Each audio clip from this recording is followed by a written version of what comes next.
ಆತ್ಮೀಯ ಬಂಧುಗಳೇ, ಶ್ರೀಮದ್ ಭಗವದ್ಗೀತೆ ತತ್ವ ವಿವೇಚನೀ ಟೀಕಾ ಅಧ್ಯಾಯ 4 ಜ್ಞಾನಕರ್ಮ ಸನ್ಯಾಸ ಯೋಗ.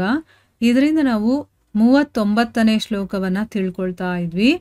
ಓದ ಭಾಗದಲ್ಲಿ ಶ್ರದ್ಧೆ ಇಲ್ಲದೆ ಇದ್ರೂ ಕೂಡ ಮನುಷ್ಯ ಮಹಾಪುರುಷರ ಹತ್ರ ಹೋಗಿ ಅವರಿಗೆ ಪ್ರಣಾಮ ಮಾಡಿ ಸೇವೆ ಮಾಡಿ ಪ್ರಶ್ನೆಯನ್ನು ಮಾಡಬಹುದಲ್ಲ.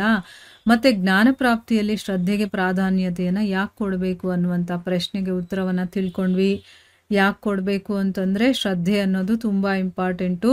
ಶ್ರದ್ಧೆ ಇಲ್ಲದೆ ಈ ರೀತಿ ಹೋಗಿ ಮಾಡಿದ್ರೆ ಅವನಿಗೆ ಜ್ಞಾನ ಸಿಗೋದಿಲ್ಲ. ಪ್ರಶ್ನೆ ಮಾಡಬಹುದು, ಅವರು ಉತ್ತರವನ್ನು ಕೊಡ್ತಾರೆ, ಆದರೆ ಅವರಿಗೆ ಜ್ಞಾನ ಸಿಗೋದಿಲ್ಲ ಅವರಿಗೆ ಅನ್ನೋದನ್ನು ತಿಳ್ಕೊಂಡ್ವಿ. ಮತ್ತು ಶ್ರದ್ಧೆ ಇಲ್ಲದೆ ಇರುವಂತಹ ಯಜ್ಞ ದಾನ ತಪ ಎಲ್ಲವೂ ವ್ಯರ್ಥ ಅಂತಂದಮೇಲೆ ಶ್ರದ್ಧೆ ಇಲ್ಲದೆ ಹೋಗಿ ನಾವು ಪ್ರಶ್ನೆ ಮಾಡೋದು ಕೂಡ ವ್ಯರ್ಥನೇ ಅನ್ನೋದನ್ನು ತಿಳ್ಕೊಂಡ್ವಿ. ಈಗ ಮುಂದಿನ ಪ್ರಶ್ನೆ ಏನು ಅಂತಂದರೆ, ಜ್ಞಾನ ಪ್ರಾಪ್ತಿಯಲ್ಲಿ ಶ್ರದ್ಧೆಯ ಪ್ರಧಾನತೆ ಇರಬೇಕಾದ್ರೆ, ಈಗ ಜ್ಞಾನವನ್ನು ಪಡ್ಕೋಬೇಕು ಅಂತಂದಾಗ ಶ್ರದ್ಧೆನೇ ತುಂಬ ಇಂಪಾರ್ಟೆಂಟ್ ಅಂತಂದಮೇಲೆ ಮತ್ತೆ ಇಲ್ಲಿ ಶ್ರದ್ಧವಾನ್ ಜೊತೆ ತತ್ಪರಃ ಅನ್ನುವಂಥ ವಿಶೇಷಣವನ್ನು ಯಾಕೆ ಹೇಳ್ತಾ ಇದ್ದಾರೆ? ಇಲ್ಲಿ ಆ ಒಂದು ವಿಶೇಷಣವನ್ನು ತತ್ಪರಃ ಅಂತಂದರೆ ಏನು? ಸಾಧನ ಪರಾಯಣನು ಅಂದರೆ ಸಾಧನೆ ಮಾಡುವಂಥವನು ಅಂತ. ಅಂದರೆ ಬರೀ ಶ್ರದ್ಧೆ ಇದ್ದರೆ ಅಷ್ಟೇ ಸಾಕಾಗೋದಿಲ್ಲ, ಸಾಧನೆ ಕೂಡ ಮಾಡ್ತಾ ಇರಬೇಕು ಅಂತ ಹೇಳ್ತಾ ಇದ್ದಾರಲ್ಲ, ಅದರ ಅವಶ್ಯಕತೆ ಏನಿದೆ? ಒಂದು ಶ್ರದ್ಧೆ ಅನ್ನೋದು ಇದ್ಬಿಟ್ರೆ ಸಾಕಲ್ವಾ? ತತ್ಪರಹನೂ ಯಾಕಿದೆ ಅನ್ನೋದು ಪ್ರಶ್ನೆ. ಇಲ್ಲಿ ಪ್ರಶ್ನೆ ಕರೆಕ್ಟಾಗಿ ಅರ್ಥ ಮಾಡ್ಕೋಬೇಕು ನಾವು, ಆಮೇಲೆ ಉತ್ತರ ನಮಗೆ ಗೊತ್ತಾಗೋದು. ಆಯಿತಾ? ಉತ್ತರ ಏನು ಅಂತಂದರೆ, ಸಾಧನೆಯ ತತ್ಪರತೆಯಲ್ಲೂ ಕೂಡ ಶ್ರದ್ಧೆನೇ ಕಾರಣವಾಗಿದೆ. ಈಗ ಸಾಧನೆಯಲ್ಲಿ ನಾನು ತತ್ಪರನಾಗಿದ್ದರೆ ಅಂದರೆ ಏನು? ಅದರಲ್ಲೇ ತೊಡಗಿದ್ರೆ ಅದಕ್ಕೆ ಶ್ರದ್ಧೆನೇ ಕಾರಣ. ಶ್ರದ್ಧೆ ಇದ್ರೇ ನಾನು ಸಾಧನೆಯಲ್ಲಿ ತತ್ಪರನಾಗಿರೋದಕ್ಕೆ ಸಾಧ್ಯ, ಅದರಲ್ಲೇ ತೊಡಗಿರೋದಕ್ಕೆ ಸಾಧ್ಯ ಆಗೋದಲ್ವಾ? ಈಗ ನನಗೆ ಇಂಟ್ರೆಸ್ಟ್ ಇದೆ, ಆಸಕ್ತಿ ಇದೆ, ಶ್ರದ್ಧೆ ಇದೆ, ಅದಕ್ಕೆ ನಾನು ಪ್ರತಿನಿತ್ಯ ಭಗವದ್ಗೀತೆಯನ್ನು ಓದ್ತಾ ಇದ್ದೀನಿ, ಕೇಳ್ತಾ ಇದ್ದೀನಿ. ನನಗೆ ಶ್ರದ್ಧೆನೇ ಇಲ್ಲ ಅಂತಂದರೆ ನಾನು ಪ್ರತಿನಿತ್ಯ ಸಾಧನೆ ಮಾಡೋದಕ್ಕಾಗತ್ತಾ? ಇಲ್ಲ. ಮತ್ತು ತತ್ಪರತೆ ಅನ್ನೋದೇ ಶ್ರದ್ಧೆಯ ಓರೆಗಲ್ಲು. ನಿಜವಾಗಲೂ ನನಗೆ ಶ್ರದ್ಧೆ ಇದೆ ಅನ್ನೋದು ಹೆಂಗೆ ಗೊತ್ತಾಗುತ್ತೆ ಅಂತಂದರೆ, ನನ್ನ ತತ್ಪರತೆಯಲ್ಲೇ ನಾನು ಅದರಲ್ಲಿ ಎಷ್ಟು ತೊಡಗಿರ್ತೀನಿ ಅನ್ನೋದ್ರ ಮೇಲೆ ತಾನೇ ನನಗೆ ಎಷ್ಟು ಶ್ರದ್ಧೆ ಇದೆ ಅನ್ನೋದು ಗೊತ್ತಾಗುತ್ತೆ. ಸೊ ಅದಕ್ಕೇ ಶ್ರದ್ಧೆ ಇದ್ರೇ ಸಾಧನೆಯಲ್ಲಿ ತತ್ಪರತೆ ಇರೋದು. ತತ್ಪರತೆ ಇರೋದೇ ಶ್ರದ್ಧೆಯ ಓರೆಗಲ್ಲು ಅಂತ ಹೇಳ್ತಾ ಇದ್ದಾರೆ. ಶ್ರದ್ಧೆಯ ಕೊರತೆಯ ಕಾರಣದಿಂದ ಸಾಧನೆಯಲ್ಲಿ ಅಕರ್ಮಣ್ಯತೆ ಅಥವಾ ಆಲಸ್ಯದ ದೋಷಗಳು ಬಂದುಬಿಡುತ್ತೆ. ಅಂದರೆ ಏನು? ನನಗಿವಾಗ ಶ್ರದ್ಧೆ ಇಲ್ಲ ಅಂತಂದರೆ ಏನಾಗುತ್ತೆ? ಮಾಡಿದ್ರು ಆಯಿತು, ಮಾಡಲಿಲ್ಲ ಅಂತಂದ್ರೂ ಆಯಿತು ಅನ್ನೋ ರೀತಿ ಬಂದ್ಬಿಡುತ್ತೆ. ಅದೇ ಶ್ರದ್ಧೆ ಇದ್ದರೆ, ಇಲ್ಲಪ್ಪ ನಾನು ಪ್ರತಿನಿತ್ಯ ಮಾಡಲೇಬೇಕು, ಯಾಕಂದ್ರೆ ನನಗದರಲ್ಲಿ ತುಂಬ ಭಯ ಭಕ್ತಿ ಎಲ್ಲ ಇದೆ. ನನಗೆ ಆ ಶ್ರದ್ಧೆ ಇರೋದ್ರಿಂದಾನೇ, ಅದ್ರ ಮೇಲಿರುವಂಥ ಒಂದು ಗೌರವ ಇರೋದ್ರಿಂದಾನೇ ನಾನು ಅದರಲ್ಲಿ ತೊಡಗಿರ್ತೀನಿ. ಅದಕ್ಕೆ ಶ್ರದ್ಧೆ ಎಲ್ಲಾದರೂ ಕೊರತೆ ಆಯಿತು ಅಂತಂದರೆ ನಾವು ಮಾಡುವಂಥ ಸಾಧನದಲ್ಲಿ ನಮಗೆ ಮಾಡಲಿಲ್ಲ ಅಂದರೂ ಆಗುತ್ತೆ, ಮತ್ತು ಆಲಸ್ಯ ಇದೆಲ್ಲ ಬಂದ್ಬಿಡುತ್ತೆ. ಇದೆಲ್ಲ ದೋಷಗಳು ಅಂತಲೇ ಹೇಳ್ತಾರೆ. ಇದರಿಂದ ಏನಾಗುತ್ತೆ? ಅಭ್ಯಾಸ ಅನ್ನೋದು ತತ್ಪರತೆಯಿಂದ ನಡೆಯೋದಿಲ್ಲ. ಈಗ ಪ್ರತಿನಿತ್ಯ ನಾವು ಅದರಲ್ಲೇ ಮುಳುಗಿರೋ ಅಂಥದ್ದು ಇರುತ್ತಲ್ಲ, ಅದು ನಿಂತು ಹೋಗುತ್ತೆ. ಎಲ್ಲಿ ಶ್ರದ್ಧೆ ಅನ್ನೋದು ಕಡಿಮೆ ಆಗುತ್ತೋ ನಾನು ಮಾಡುವಂಥ ಅಭ್ಯಾಸ ಕೂಡ ಅಲ್ಲಿ ಕಡಿಮೆ ಆಗ್ಬಿಡುತ್ತೆ. ಶ್ರದ್ಧೆಯ ತತ್ವವನ್ನು ತಿಳ್ಕೊಳ್ಳದೆ ಇರುವಂಥ ಸಾಧಕರು ತಮ್ಮ ಸ್ವಲ್ಪ ಶ್ರದ್ಧೆಯನ್ನು ಕೂಡ ತುಂಬ ಅಂತ ತಿಳ್ಕೊಂಡ್ಬಿಡ್ತಾರೆ. ಈಗ ನಾವು ಮಾಡೋದೆಲ್ಲ ಅದನ್ನೇ ಅಲ್ವಾ? ಏನೋ ಒಂದು ಸ್ವಲ್ಪ ಮಾಡ್ತಿರ್ತೀವಿ, ಆದರೆ ನಾವು ಹೇಳ್ಕೊಳ್ಳೋದು ಎಷ್ಟು ಅಂತಂದರೆ, ಅಯ್ಯೋ ನಾನು ಎಷ್ಟು ಮಾಡ್ತಾ ಇದ್ದೀನಿ ಗೊತ್ತಾ ಅಂತ ಹೇಳ್ತೀವಿ. ಆದರೆ ನಮಗೆ ಗೊತ್ತಿಲ್ಲ, ಯಾಕೆ? ಶ್ರದ್ಧೆ ಅಂತಂದರೆ ಏನು ಅನ್ನೋದೇ ಗೊತ್ತಿಲ್ಲ. ಶ್ರದ್ಧೆಯ ತತ್ವವನ್ನು ತಿಳ್ಕೋಬೇಕು.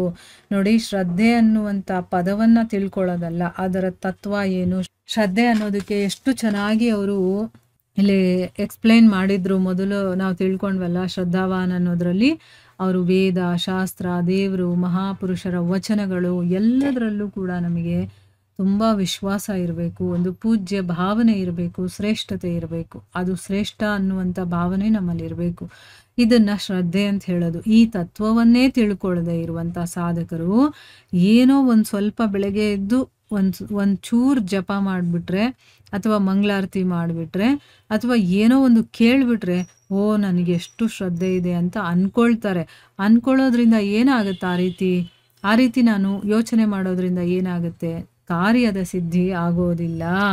ಆಗ ಅವ್ರು ಏನು ಮಾಡ್ತಾರೆ, ತಮ್ಮ ಸಾಧನೆಯಲ್ಲಿ ತತ್ಪರತೆಯ ಕೊರತೆಯ ಕಡೆ ಲಕ್ಷ್ಯವನ್ನು ಕೊಡದೆ ಶ್ರದ್ಧೆ ಇದ್ರೂ ಕೂಡ ಭಗವತ್ ಪ್ರಾಪ್ತಿ ಆಗೋದಿಲ್ಲ ಅಂತ ತಿಳ್ಕೊಳ್ತಾರೆ. ಆದರೆ ಹೀಗೆ ತಿಳ್ಕೊಳ್ಳೋದು ಅವ್ರ ತಪ್ಪು ಅದು ಅಲ್ವಾ. ಸಾಧನೆಯಲ್ಲಿ ಎಷ್ಟು ಶ್ರದ್ಧೆ ಇರುತ್ತೋ ಅಷ್ಟೇ ತತ್ಪರತೆ ಇರುತ್ತೆ ಅನ್ನೋದು ವಾಸ್ತವಿಕ. ಅಂದರೆ ನಾವು ಮಾಡುವಂಥ ಸಾಧನೆ ಅನ್ನೋದು ತುಂಬ ಇಂಪಾರ್ಟೆಂಟ್. ಒಂದು ದಿವಸ ಕೇಳೋದು, 4 ದಿವಸ ಬಿಡೋದು, 4 ದಿವಸ ಕೇಳೋದು, ಇನ್ನೊಂದು 10 ದಿವಸ ಬಿಟ್ಟು ಬಿಡೋದು, ಇದಲ್ಲ ಸಾಧನೆ ಅಂತಂದರೆ. ಅದನ್ನು ತಪಸ್ಸಿನ ಹಾಗೆ ಮಾಡಬೇಕು. ಎಷ್ಟು ಶ್ರದ್ಧೆ ಇರುತ್ತೋ ನಮಗೆ ಅದ್ರ ಮೇಲೆ ಅಷ್ಟೇ ನಾನು ಅದರಲ್ಲಿ ತೊಡಗ್ತೀನಿ, ಆ ತತ್ಪರತೆ ನನ್ನಲ್ಲಿ ಇರುತ್ತೆ ಅನ್ನೋದು ವಾಸ್ತವಿಕವಾಗಿರುವಂಥ ಮಾತು. ಹೇಗೆ ಒಬ್ಬ ಮನುಷ್ಯನಿಗೆ ಹಣದಲ್ಲಿ ಪ್ರೀತಿ ಅನ್ನೋದಿದ್ರೆ, ಹಣ ಹಣ ಹಣ ಅಂತಿರ್ತಾನಲ್ಲ, ಆ ಹಣ ಗಳಿಸ್ಬೇಕು ಅನ್ನೋಂಥ ಒಂದು ಪ್ರೀತಿ ಒಲವು ಅವನಿಗಿದ್ರೆ ಅವನು ಯಾವುದಾದ್ರೂ ಒಂದು ವ್ಯಾಪಾರವನ್ನು ಮಾಡ್ತಾನೆ.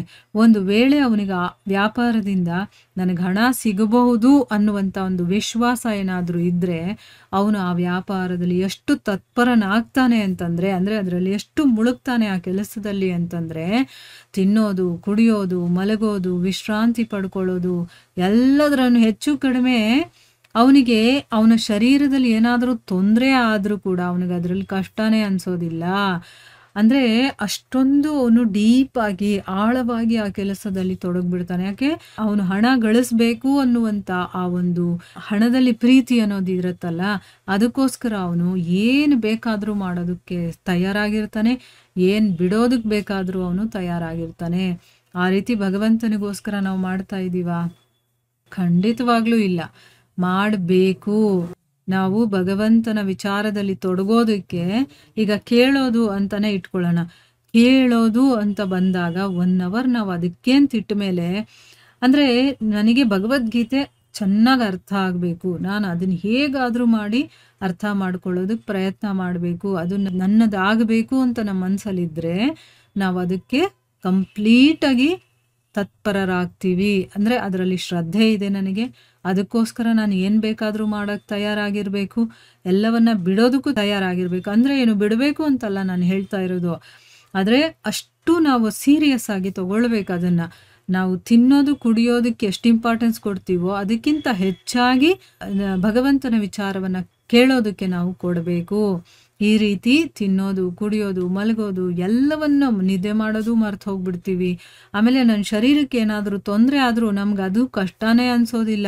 ಅಷ್ಟೇ ಅಲ್ಲದೆ ಈ ಒಂದು ಹಣವನ್ನು ಸಂಪಾದನೆ ಮಾಡಬೇಕು ಅಂತಿರ್ತಾನಲ್ಲ, ಆ ಹಣದ ವೃದ್ಧಿಯಿಂದ ಅವನ ಒಂದು ಚಿತ್ತದಲ್ಲಿ ಉತ್ತರೋತ್ತರ ಪ್ರಸನ್ನತೆ, ಅಂದರೆ ಏನು, ಅವನಿಗೆ ಆ ಹಣ ವೃದ್ಧಿ ಆಗ್ತಾ ಇರುತ್ತಲ್ಲ, ಆವಾಗ ಅವನ ಚಿತ್ತದಲ್ಲಿ ಒಂದು ಸಂತೋಷ, ಒಂದು ಪ್ರಸನ್ನತೆ ಅನ್ನೋದಿರುತ್ತಲ್ಲ, ಆ ಒಂದು ಪ್ರಸನ್ನತೆ ಇರಬೇಕು. ಇಲ್ಲಿ ಒಂದು ಎಕ್ಸಾಂಪಲ್ ಕೊಟ್ಟು ಹೇಳ್ತಾ ಇದ್ದಾರೆ ಹಣದ ಬಗ್ಗೆ. ಹಣ ದುಡಿಬೇಕು ಅನ್ನೋನಿಗೆ, ಸಂಪಾದನೆ ಮಾಡಬೇಕು ಅನ್ನೋನಿಗೆ ಎಷ್ಟು ಅವನಿಗೆ ಅದರಲ್ಲಿ ಶ್ರದ್ಧೆ ಇರುತ್ತೆ ಅಂತಂದರೆ, ಅದಕ್ಕೋಸ್ಕರ ಅವನು ಏನು ಬೇಕಾದರೂ ಕಷ್ಟಪಡ್ತಾನೆ. ಆಗ ಅವನಿಗೆ ಹಣ ಸಿಗ್ತಾ ಹೋಗುತ್ತೆ ಅಂತ ಇಟ್ಕೊಳ್ಳಿ, ಅವಾಗ ಅವನ ಮನಸ್ಸಿಗೆ ಎಷ್ಟು ತೃಪ್ತಿ ಸಿಗತ್ತೆ, ಒಂದು ಸಂತೋಷ, ಒಂದು ಪ್ರಸನ್ನತೆ ಅಂತ ಹೇಳ್ತಾರೆ ಅದನ್ನು. ಅಂದರೆ ನಾನು ಅಂದ್ಕೊಂಡಿದ್ದನ್ನು ಸಾಧನೆ ಮಾಡ್ತಾ ಇದ್ದೀನಿ ಅಂತಂದ್ಬಿಟ್ಟು. ಇದೇ ರೀತಿ ಬೇರೆ ಎಲ್ಲ ಮಾತುಗಳಲ್ಲೂ ಕೂಡ ವಿಶ್ವಾಸದಿಂದಾನೇ ತತ್ಪರತೆ ಅನ್ನೋದು ಉಂಟಾಗೋದು. ಅಲ್ಲಿ ಅವನಿಗೆ, ನನಗೆ ಈ ವ್ಯಾಪಾರಗಳನ್ನು ಮಾಡಿದಾಗ ನನಗೆ ಹಣ ಸಿಗುತ್ತೆ ಅನ್ನುವಂಥ ವಿಶ್ವಾಸ ಇಟ್ಕೊಂಡು ಅವನು ಕೆಲಸ ಮಾಡ್ತಾನೆ. ಯಾವಾಗ ನಮ್ಮಲ್ಲಿ ವಿಶ್ವಾಸನೇ ಇರೋದಿಲ್ವೋ ಅಲ್ಲಿ ತತ್ಪರತೆ ಅನ್ನೋದು ಬರೋದೇ ಇಲ್ಲ. ಬಂದರೆ ಬರ್ಬೋದು, ಹೋದರೆ ಹೋಗ್ಬೋದು, ಅಂದರೆ ಅಲ್ಲಿ ತತ್ಪರತೆ ಅನ್ನೋದು ಬರೋದಿಲ್ಲ. ಆಯಿತಾ? ಸೊ ಅದಕ್ಕೆ ವಿಶ್ವಾಸದಿಂದಾನೇ ತತ್ಪರತೆ ಉಂಟಾಗೋದು. ಅದಕ್ಕೋಸ್ಕರನೇ ಪರಮ ಶಾಂತಿ ಮತ್ತು ಪರಮ ಆನಂದದಾಯಕವಾದಂತಹ ನಿತ್ಯ ವಿಜ್ಞಾನಾನಂದಘನ ಪರಮಾತ್ಮನ ಪ್ರಾಪ್ತಿಯ ಸಾಕ್ಷಾತ್ ದ್ವಾರ ಅಂತ ಅನ್ನಿಸ್ಕೊಂಡಿರುವಂಥ ಯಾವ ಪರಮಾತ್ಮನ ತತ್ವದ ಜ್ಞಾನ ಇದೆಯೋ ಅದರಲ್ಲಿ ಮತ್ತು ಅದರ ಸಾಧನೆಯಲ್ಲಿ ಶ್ರದ್ಧೆ ಅನ್ನೋದು ಉಂಟಾದ ಮೇಲೆ ಸಾಧನೆಯಲ್ಲಿ ನಮಗೆ ಅತಿಶಯವಾದಂತಹ ತತ್ಪರತೆ ಕೂಡ ಉಂಟಾಗೋದು ಸ್ವಾಭಾವಿಕನೇ ಅಲ್ವಾ. ಈಗ ನನಗೆ ಭಗವಂತನಲ್ಲಿ ಆಸಕ್ತಿ ಇದೆ, ಭಗವಂತನನ್ನು ಪಡಿತೀನಿ ಅನ್ನುವಂಥ ವಿಶ್ವಾಸ ಇದೆ ಅಂದಾಗ ಅದಕ್ಕೋಸ್ಕರ ನಾನು ಯಾವ ಜ್ಞಾನ ಇದೆಯೋ ಅದನ್ನು ತಿಳ್ಕೊಳ್ಳೋದಕ್ಕೆ ಶುರು ಮಾಡ್ತೀನೋ, ಯಾಕಂದರೆ ಅದರಲ್ಲಿ ನನಗೆ ಶ್ರದ್ಧೆ ಇದೆ, ಅದು ಸಿಗತ್ತೆ ಅನ್ನುವಂಥ ವಿಶ್ವಾಸ ಇದೆ. ಆ ಸಾಧನೆ ಮಾಡ್ತಾ ಮಾಡ್ತಾ ಮಾಡ್ತಾ ಏನಾಗುತ್ತೆ, ನಮ್ಮಲ್ಲಿ ತತ್ಪರತೆ ಅನ್ನೋದು ಕೂಡ ಉಂಟಾಗತ್ತೆ. ಹೌದು, ನಾನು ಮಾಡೋದ್ರಲ್ಲಿ ನಾನು ಮುಳುಗೋಗ್ತೀನಿ, ನನಗೆ ಬೇರೆ ಯಾವುದರ ಪರಿವೇನೂ ಇರೋದಿಲ್ಲ, ಇದು ಸ್ವಾಭಾವಿಕವಾಗಿಯೇ ಆಗುತ್ತೆ. ಒಂದು ವೇಳೆ ಸಾಧನೆಯಲ್ಲಿ ತತ್ಪರತೆಯ ಕೊರತೆ ಇದ್ರೆ, ಶ್ರದ್ಧೆ ಕೊರತೆ ಇದೆ ಅಂತಾನೆ ಅದನ್ನ ತಿಳ್ಕೋಬೇಕು ಅಲ್ವಾ. ಶ್ರದ್ಧೆ ಇದ್ರೆ ಯಾವುದೂ ತತ್ಪರತೆಯಲ್ಲಿ ಕೊರತೆ ಇರೋದಿಲ್ಲ. ಯಾಕಂದ್ರೆ ನಮಗೆ ಶ್ರದ್ಧೆ ವಿಶ್ವಾಸ ಎಷ್ಟಿರುತ್ತೋ ಅಷ್ಟೇ ತತ್ಪರತೆ ನಮಗೆ ಅದರಲ್ಲಿ ಬರುತ್ತೆ. ಆ ತತ್ಪರತೆಯಲ್ಲಿ ಕೊರತೆ ಕಾಣಿಸ್ತಾ ಇದೆ ಅಂತಂದ್ರೆ, ಅಂದ್ರೆ ನಾನು ಅದರಲ್ಲಿ ಇನ್ವಾಲ್ವ್ ಆಗ್ತಾ ಇಲ್ಲ, ನನ್ನ ಗಮನ ಬೇರೆ ಕಡೆ ಎಲ್ಲ ಹೋಗ್ತಾ ಇದೆ ಅಂತಂದ್ರೆ ನನಗೆ ಶ್ರದ್ಧೆ ಇಲ್ಲ ಅಂತಾನೆ ಅರ್ಥ. ಅದರಲ್ಲಿ ಕಡಿಮೆ ಇದೆ, ನನಗೆ ಕೊರತೆ ಇದೆ ಅಂತಾನೆ ಅರ್ಥ ಅಂತ ತಿಳ್ಕೋಬೇಕು. ಈ ಮಾತನ್ನ ತಿಳಿಸೋದಕ್ಕೋಸ್ಕರ ಶ್ರದ್ಧವಾನ್ ಜೊತೆಗೆ ತತ್ಪರಹ ಅನ್ನುವಂಥ ವಿಶೇಷಣವನ್ನು ಕೂಡ ಕೊಟ್ಟಿದ್ದಾರೆ. ಎಷ್ಟು ಚೆನ್ನಾಗಿ ಎಕ್ಸ್ಪ್ಲೈನ್ ಮಾಡಿದಾರಪ್ಪ. ನನಗಂತೂ ಎಷ್ಟು ಕ್ಲಿಯರ್ ಆಗಿದೆ, ಅರ್ಥ ಆಗ್ತಾ ಇದೆ ಅಂತಂದರೆ ತುಂಬ ಖುಷಿ ಆಗತ್ತೆ. ಆಯಿತಾ, ನಾವಿಷ್ಟು ಸೀರಿಯಸ್ ಆಗಿದ್ದನ್ನೆಲ್ಲ ಓದ್ತಾ ಇದ್ದೀವಿ, ತಿಳ್ಕೊಳ್ತಾ ಇದ್ದೀವಿ ಅಂದರೆ ನಮ್ಮಲ್ಲಿ ಸ್ವಲ್ಪ ಆದರೂ ಶ್ರದ್ಧೆ ಇದೆ ಅಂತ ಅರ್ಥ ಆಗ್ತಾ ಇದೆ ಅಲ್ವಾ. ನಮ್ಮನ್ನು ನಾವೇ ಇಲ್ಲಿ ಚೆಕ್ ಮಾಡ್ಕೋಬೋದು. ಸೊ ಇಲ್ಲಿಗೆ ನಾವು ನಿಲ್ಲಿಸೋಣ. ಹರೇ ಕೃಷ್ಣ.